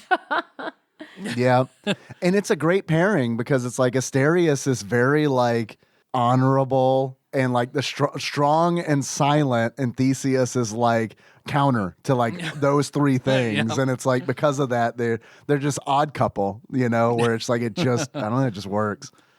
Because I'd read about, I forget what happened with Theseus, where he was glued. Was he glued? Something he was glued to a rock, and in order to get up, it like this is gonna sound super weird and crazy, but I read this somewhere. So that he was somehow like attached to a rock after he fought Asterius, or at some point in his tale, and in order to get up, it ripped off his ass, so that you can see in the art, in the fight, that he does not have an ass.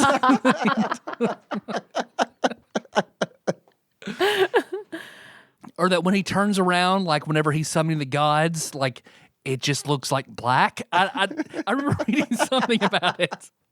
I should have went back and re-researched. Please send me this. I need to read up episode, about this. But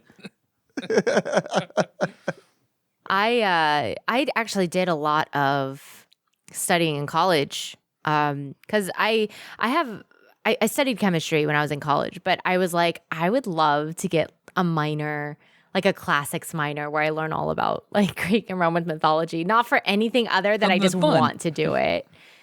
And of course, I'm like, okay, yeah, no, I ran out of money, so I won't be doing that. But I did take a couple classes, and so I've read a lot of different versions of a lot of the myths, or like the poems, like the Odyssey or the Iliad. Like I've read different translations and things like that, and so I feel like I don't want to say I'm like gatekeepy because that's not the right word, but I just have been looking for some sort of entertainment that really captures my attention when it comes to like Greek mythology. And this was totally it. And now I feel like nothing can live up to it. oh yeah. How do they redo Greek mythology after this? Right. No, I mean, I think it's great because it's like they're taking mythology and they're playing with it instead of, and look, I hate the sound. I understand. I'm going to say this. I'm going to sound curmudgeonly and old, and it's going to be ugly, and I'm sorry. I am tired about learning bullshit lore in video games that I don't care about. Like, you know what I mean? Like, you didn't love reading all the books in Skyrim and learn about No, I didn't. And it's like I get that people do like that, and it's like that's great. Please love that. But it was nice for me because it was like I kind of have there's Greek mythology is like a touchstone kind of, and it's like I kind of know what's going on here.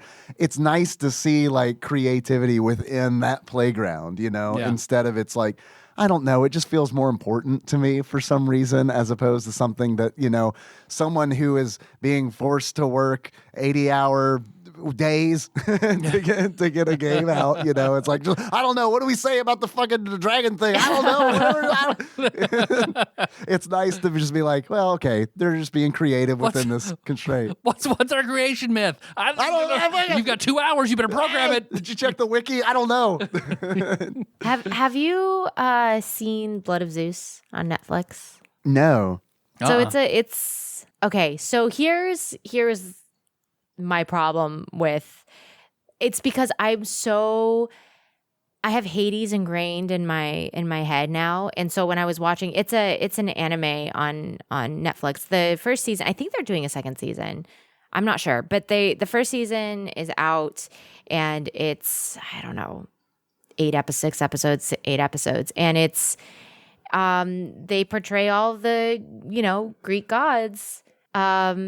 But I'm like, no, this is not how Hades would talk, or this is not how Zeus would talk. This is not how, and I'm just, I had like such an expectation. It's a good show. Don't get me wrong. It's a really good show and the story was really good. But yeah, I was very much like, nope, that is not what Aphrodite would look like. That is not what Athena would look like, you know? Right? I know that feeling. I know that feeling totally because I had never seen Disney's Hercules. Oh. And I played Hades and I was like, I want some more like Greek mythology media. And so I've got Disney Plus. Let's check it out. James Woods is Hades. This sounds great. And I started it and like 10 minutes in, I was like, nope, and turned it off. But speaking of just the appearance of Aphrodite, Aphrodite is naked in this game. She's the only character who's naked. But apparently, from what I read, all the characters were originally envisioned, everyone was naked.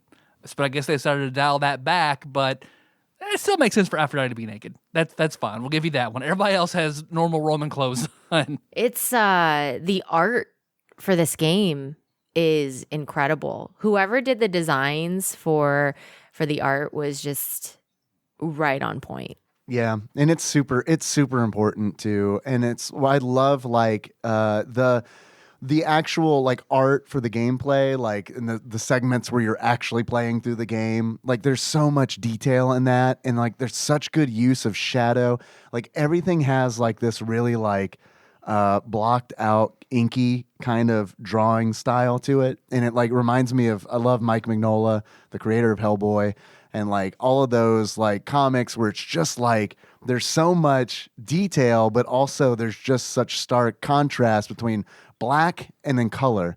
And I feel like that's what the art style, at least in the gameplay segments, reminded me of. Because there's a little bit of a disconnect between like the art style of all the characters, which is fine.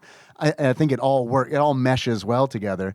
And then there's also like sometimes it is weird to me to when I realize that, oh, the characters in the game, like Zagreus himself that you're playing as, is 3D modeled. And it's just like, I think it's just heavily cell shaded. That it's a weird moment where I realize, oh, he's 3D. Because everything else seems very drawn and illustrated, you know. The only bit of animation I thought was strange and didn't sort of jive is the explosion when you kill a boss. Like when you kill Lerny, which I still love how he's the Lernian Hydra until you have one line of dialogue. You know what? I'm never going to call you Lerny. It's Right. so From then good. on, he becomes Lerny the Hydra. Right. And I love all the Lerny Sanders memes and all that too. But just the weird pixelated explosion is the only thing that I've noticed. Like, for something with so much polish, the explosion when you kill Lerny is a little odd. See, I'm surprised because I noticed that too, but I just thought it was a Switch thing because I'm playing this on Switch, so I just figured it was like, well, I'm playing this in handheld mode. It's kind of like low res, whatever. I didn't realize It's the it exact did it same way on the Steam, PC, so, yeah. Interesting. But yeah, generally, I think the art direction of this game is fantastic, Yeah. and it's like I know we talked about the voice acting, the music in this game my is God. fire. This music Darren is so Korb good. is amazing. It's so Amazing. good, and it's like all the atmospheric tracks, and it's like it's wild because it's like they even like pay homage to Diablo because like if you listen to the Asphodel track where it's just that doom doom doom doom, it's like this percussion thing. Go back and listen to Caves from Diablo 1, and it's like this is absolutely where inspiration is being pulled, which is great because it's like that's kind of like the root of this game. There are a lot of similarities, you know. The Barge of Death, the music on the Barge of Death is absolutely reminds me of like the fields in Bastion.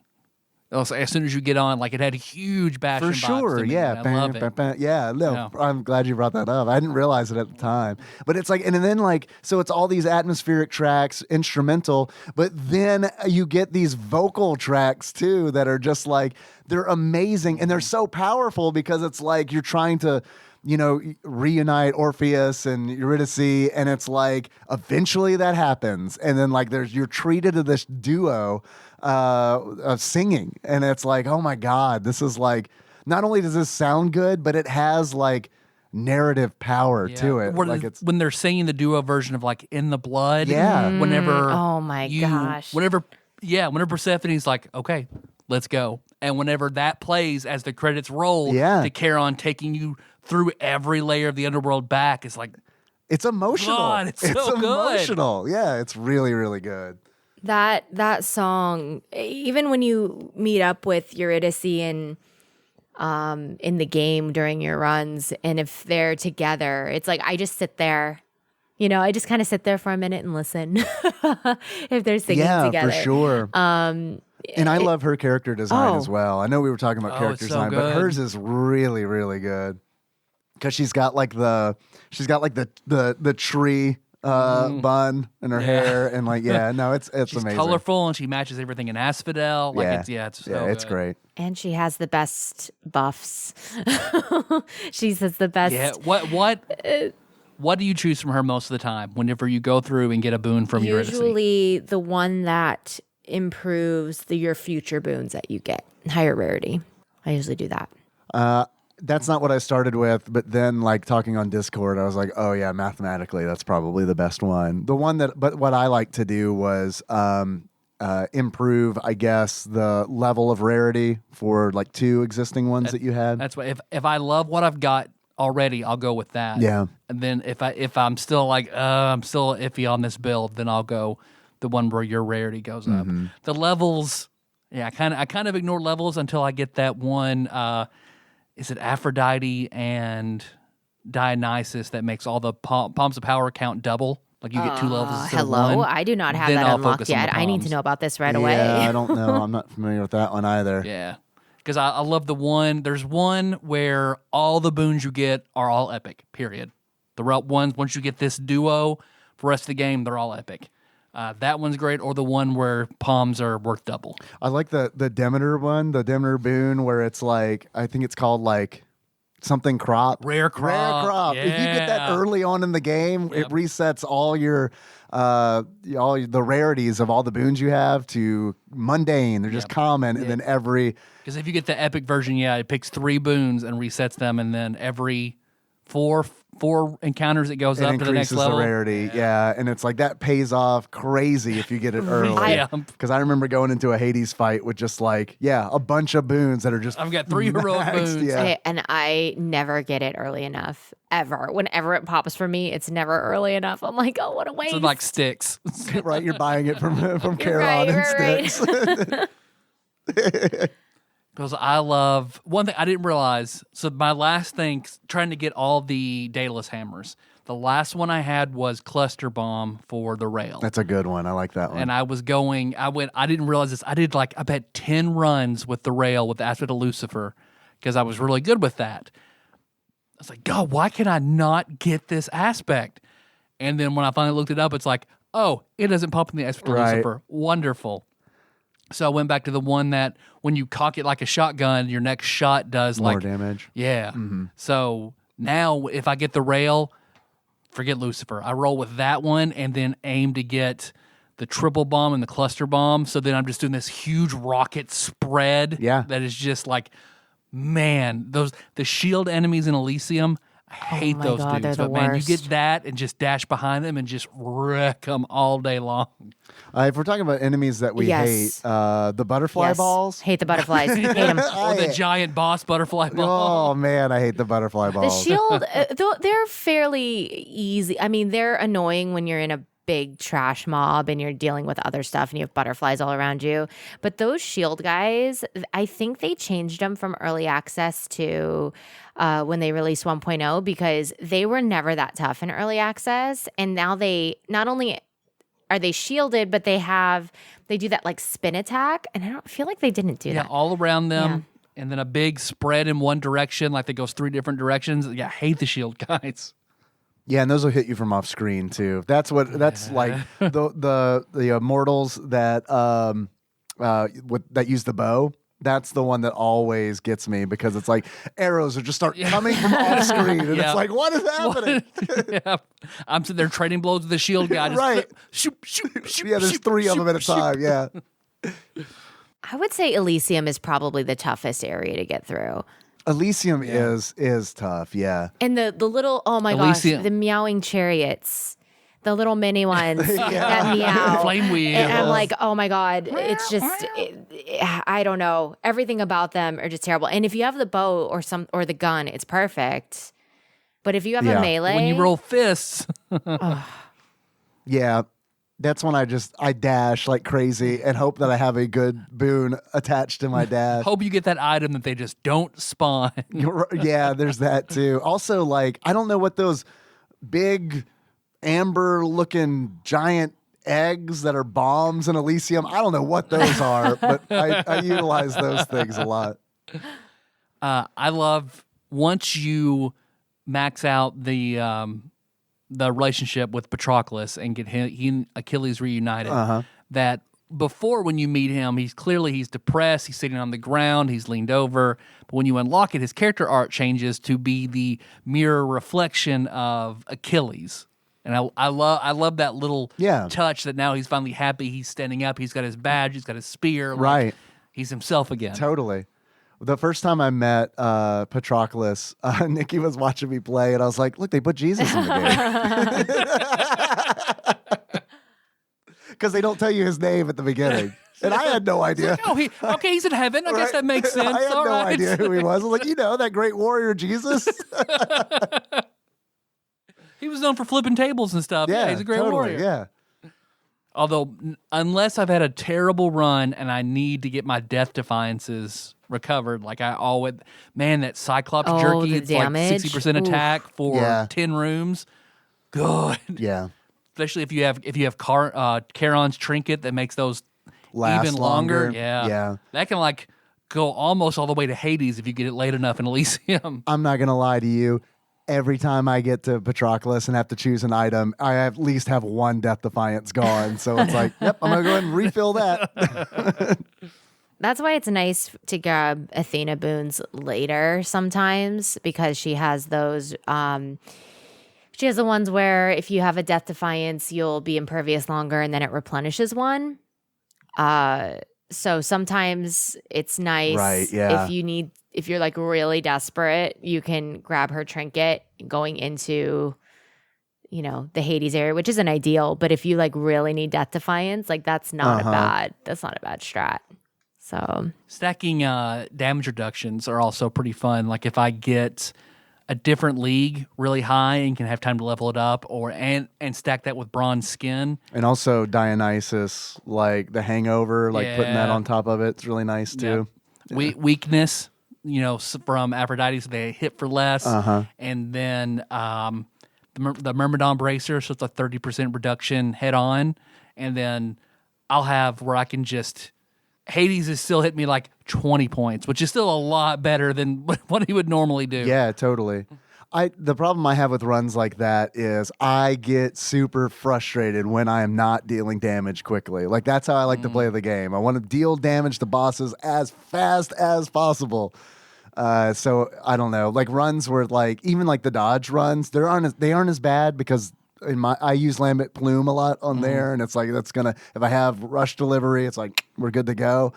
But I don't know, any of the damage reduction ones I have a real hard time with because it just feels oh my god, this is taking forever. Yeah, if I generally get a greater call in a regular room, I know I've taken way too long. Yeah, right.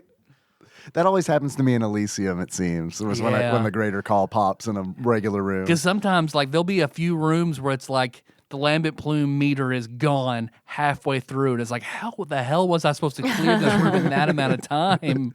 Dude, and speaking of Elysium and all that, because normally it pops for me in those big rooms in Elysium that have the traps that fire those purple glowing darts. Yeah. That reminded me, it's I love the item in the game where you can the traps deal 500% more damage or whatever the enemies. Yeah. And then it's all of a sudden it just changes the strategy. It's just lure the enemies into traps. Or in Styx, whenever you have the deflecting punch and punch the razor blades into satyrs. Yeah, I love it.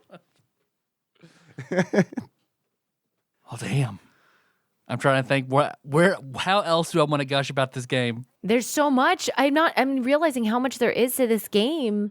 I mean, because we haven't talked about, because you have, once you're done with nectars, you get ambrosias. Ambrosias max out relationships. You get the special trinkets for special summons. They're little cute stuffed animals, and then you can only use them once per level unless you pour ambrosia into them. You get diamonds, and diamonds are used to unlock special contract jobs. Or you can buy songs with them. Songs, yeah. Yep. Titan Blood. Titan Blood is what's used to level up your weapon aspects. Mm-hmm. You go through those fast. Yep. I remember when fulfilling one of the prophecies, and I think I got like 8 Titan's Blood or something. And I was like, I am rich, and then they were all gone. In like 2 upgrades. Right. Yep. Right. And then when you get chthonic keys, keys are used to upgrade the mirror. Once those are maxed out, you can use keys to basically like a trading game to eventually get Ambrosia or Titan's Blood, starting with darkness, moving upward through the different levels. You can also pick them up during a run to like gain 1 additional reroll. Yep. I never do it though, but the only time like starting off, I'll use usually all my rerolls to try to get the build that I want. And then if I have any left, I usually don't use them again until Sticks, and then I'll reroll to try and get like all boons. Yeah. All boons and maybe obols if there's something I want in the shop. I also go through my rerolls real fast. Like usually they'll be gone by the time I get to Asphodel, pretty much. Yep. Yeah. My favorite, one of my other favorite audio memes. So they're so popular. Sure. Is Hold Theseus' asses like a hamburger. The one where it's from Parks and Rec, only it's Megara instead of April introducing her 2 boyfriends. This is my boyfriend Zagreus and Zagreus' boyfriend Than. I love Than. Yeah, Than. Yeah, Than I love is so Than. emo. I think Than is I love great. it. I think it's cool how they have this like brotherly relationship between Hypnos and Than. They like love each other but hate each other.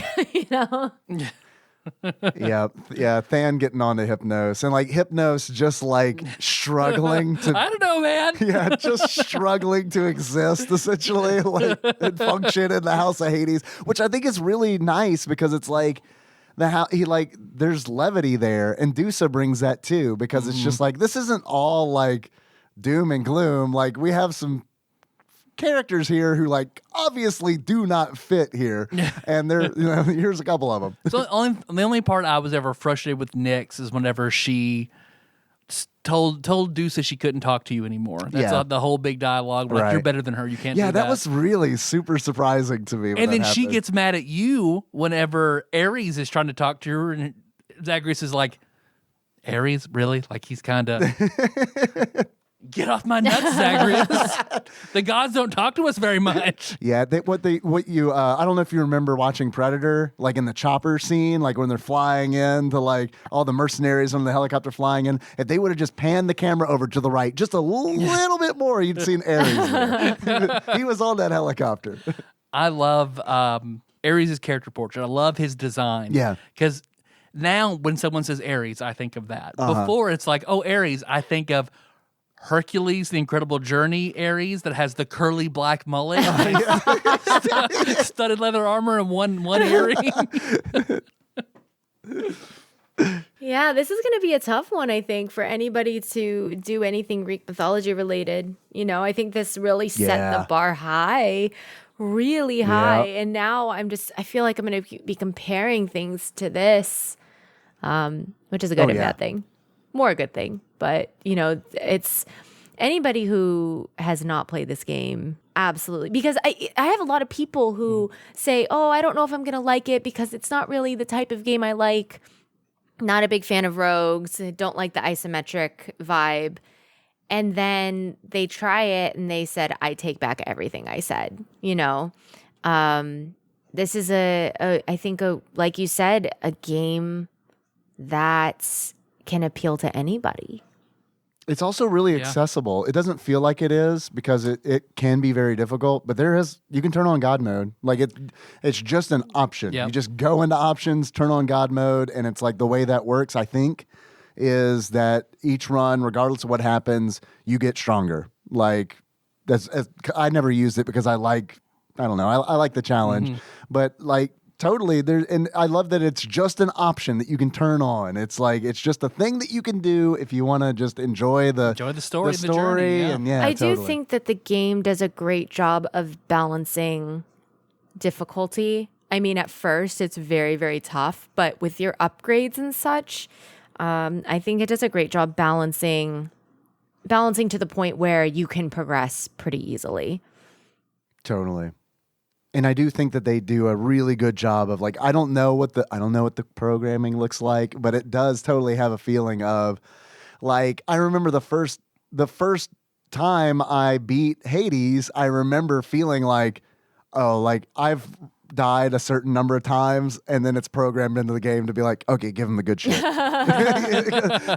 Because it totally clicked. I got like the Daedalus hammer upgrade on the sword, where it's like every time you hit something, you gain 2 health, and it's like, yep, I'm gonna win this one. Because I remember getting like to Hades and being like, oh, this fight's really hard, but oh well, every time I hit you, I'm gaining health. Yeah. So as long as I can kite you. I remember the first time, like I got to him, beat him, knocked him down. I was like, hell yeah, man, that was. I know. And then he just stands back up. It's like, oh my god! And he does the wrestling thing where he like throws his cloak off. How many cloaks do you have, Father? Right. And then when you go into his room and check it, I He has knew it. it's all cloaks. Such a good game. Great writing. Excellent writing. Excellent art direction. Fantastic sound. Great gameplay. This is like it's a 10. Yeah. It's a 10. This is a top 10. I think it and Rogue Legacy occupy the same top 10 slot for me. You like Rogue Legacy that period. much, huh? Oh my god, I love Rogue Legacy. I mean, I like this. I probably do like Hades more than I like Rogue I think Legacy. Hades is a much more robust package because you get a lot with it. Rogue Legacy does one thing very, very, very well, Yeah. I feel like. I just can't have them both on my top 10. So it's just like I got my roguelike you can. spot. It's both of them. Sure you I can, think man. the appeal to Hades too is the fact that there's so much story to it. Whereas you look at a game like Dead Cells, there's a little bit of lore there, but you're doing the runs to do the runs, not because you want to see what happens. You know? Totally. And also, Tyler, I'll tell you that there was not a single character in Rogue Legacy that I wanted to have sex with. So there's also that. Not the female Hokage? Okay. I mean, No, Rogue sorry, Legacy does sorry. pull ahead by calling, they have a Sir Taco. So that already it gives it like 3 extra points in my book. So That's a good point. I'm excited for 2 to be fully released. Yes. Yeah. I'm so ready. I want it to be done so I can sit down. Because now that I am pretty much done with Hades, I still kind of want to go back and finish getting all the achievements. I only have to get getting the 16 heat trophy. That's it, and then I'll be done. Bad call, because it doesn't count doing it with Hades. I think it's only like What is it? Bad call? Bad call is whenever you like use Artemis' greater call against Artemis. Oh, okay. Okay. Because I went through and watched a video of all the dialogues. Yeah. I haven't done it myself. So those are the only 2 achievements I need to get. But I got overwhelmed. I love decorating the House of Hades. I love it with the gemstones. I didn't even bother. It's too much. Yeah. You don't get I will go and get double chaos boons for increase how many gems you get. I will get all the Poseidon's boons for it. Uh-huh. And it's just It's there's a too lot. much. You would have to do 60 hours of just farming the gems to get Wow. to decorate the house, and it's just I love this game, and that was my goal, but I'm not going to get there. I like that they included it, but it kind of got to a point where it was like, I don't know. I guess I just decided, I was like, well, I'm going to focus on, getting Titan blood and trading to the broker as much as I can to max out all the aspects. And it was just kind of I don't know. I kind of segment things like that, or it's like, first I'm going to do this and then I'm going to do this. Speaking of the broker, I love the little employee of the day Oh, board. yes. Oh, yeah. That's up. Yeah. It's in the different portraits. Yeah. When finally, after you get all through Hypnos' dialogue, Hypnos will finally appear. We mentioned in another episode how whenever you kill Megara, she sinks down like Zagreus does, but if you Tisiphone or Electo explode into butterflies because they're not allowed into the house, Right. like Megara Like is. Meg is. Yeah. So many details. Yep, and I love how the little touch about, we've mentioned this on the show before too, but when Zagreus dies after reaching the surface, when the Styx takes him, he makes the V, the victory pose. I love that.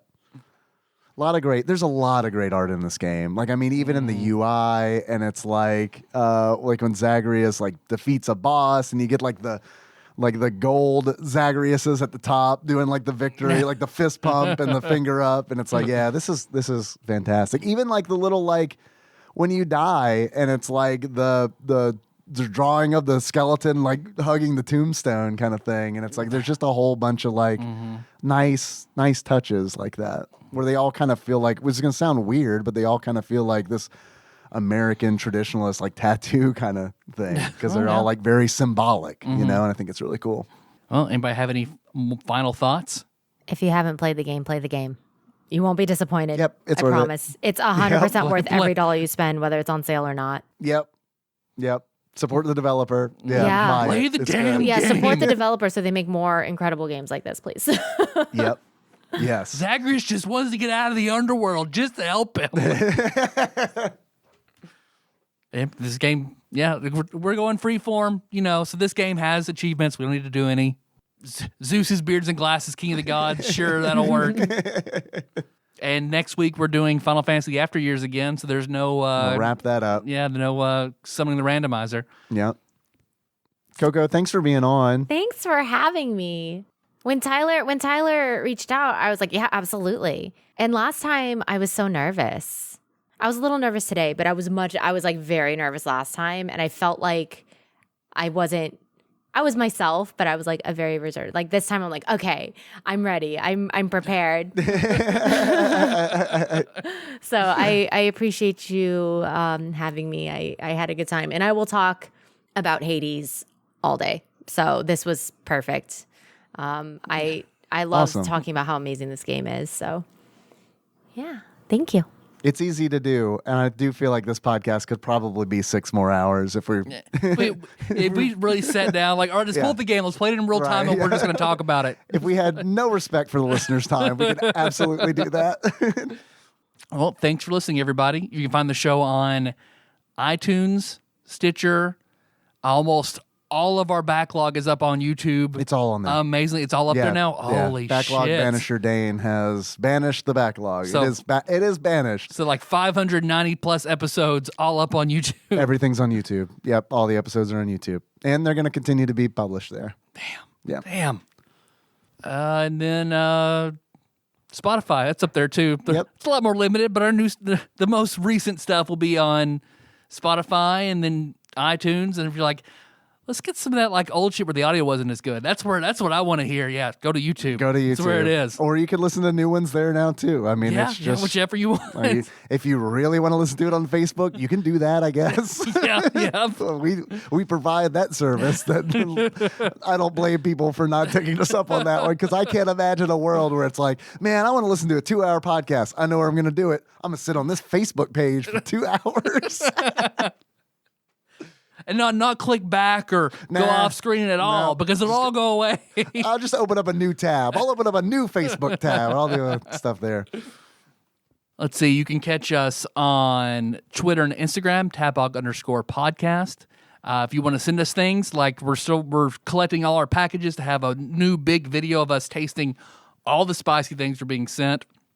You can send that to Tadpog Studios, care of Nicole Nance, PL Box 3785, Paducah, Kentucky 42002. You can call us, leave us a voicemail. We're going to do a Patreon all calls sometime soon. We just need to kind of rehire our very special, Very expensive call screening service to 270-883-2555. You want to buy a shirt, shirts.tadpog.com, or a mask, mask.tadpog.com. But I guess Patreon. most importantly, got that Patreon. Patreon.com/tadpog. If you enjoyed this and you want to help us succeed, throw us a couple bucks. You can do it there. We appreciate it very much. It goes a long way. My internet isn't quite working. I've got it pulled up. Okay. I want to thank, very special thanks to my very own cousin, David Galino. Oh, Cousin David. Cousin David, thanks for coming through, upping his donation considerably. Thank you very, very much. Also, thank you for the Xbox One that I've been playing Cyber Shadow on recently. That's also a pretty cool game. You should check it out. And I'd like to give a shout out to our executive producers on this episode. These are people who donate $20 a month or more. $20 or more a month, not 20 months. They give us 20 months of their lives. It's insane. We really appreciate it. It's almost a year. It's like almost a year. This episode was executive produced by Usurper Grimm, God Emperor Alex Pena, Cthusiast Jeff Miners, Cousin David Galino, Coronavirus Savior Cubicle Monkey, Zeus Laser, Steve Dixon, Clambro Cody Phillips, Lint Liquor Joseph Phillips, Bantha Master, The Eightfold Daniel Abernathy, Plinko Nick Price, Time Lord Josh Edwards, Executive Producer Dig Dougie, Matt Gentile, aka Gentle G, Magical Sleeper, aka Big Dicked Pie Baker Chris Vaughn, Laud Mulaney Dennis, Pinball Archmage Chris Edler, congratulations on your marriage, and I'm sorry you couldn't be on this episode. Sandwich Pope Phil Hawkins, Drinksmith Joey Webster, Big Daddy Paul Anderson, Master Cycle Baron Kevin Link, and Captain Detective Count Victor von Cunnilingus Hart. Hell yes. Thanks, guys. And please check out Coco on everything she's under. I'll have everything in the show notes that I will find for her Twitter, her Twitch stream, everything. Please support Coco. Absolutely. Thank you. Before we sign off, can I just say one thing? Please. I was warned beforehand that and asked if it would be okay if this got spicy, but it didn't get spicy at all. Yeah. I don't know why you were both so worried. It's because I'm behaving. I was actually, because I told Tyler, when Tyler reached out to you, I was like, man, you gotta make sure she knows exactly what she's getting into, because like this has been a pretty clean one for us. Well, we love the game so much. I've heard some of the stuff that goes down on here. I was like, dude, you gotta like make sure we cannot destroy Coco's brand. You gotta make sure she's on board with us talking about all the shit that we normally talk about. Well, you both behaved yourself, and I don't know. I don't know what I was expecting, but I have heard, some of your podcasts. It can get pretty spicy. It'll get more blue when we don't give a shit about the game and there's nothing else to talk about but to go down that path. Do you like this game? Not very much. Let's talk about cum for 40 minutes.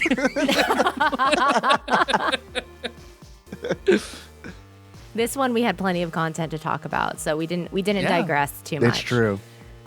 But thank you so much. Thank you for having me. I really enjoy hanging out with you guys, and it's always a good time. And thanks for thinking of me. There are so many people you could ask to be on your show, so this is an honor. Thank you. Thanks for coming on. Our theme song is Moves by Sycamore Drive. Look at that track from the show notes at tadpog.com. Coco, how do you think we should close the episode out? Oh, gosh, I don't know. That's a lot of pressure. I don't know. As your favorite Hades character? I'm good with that. And this is just a prediction. I just predict 3 boisterous Poseidons. Not quite. So until next time, Tropical Capricorn. Boy. Oh, Hades. You're a Hades man. I think he's the most complicated character.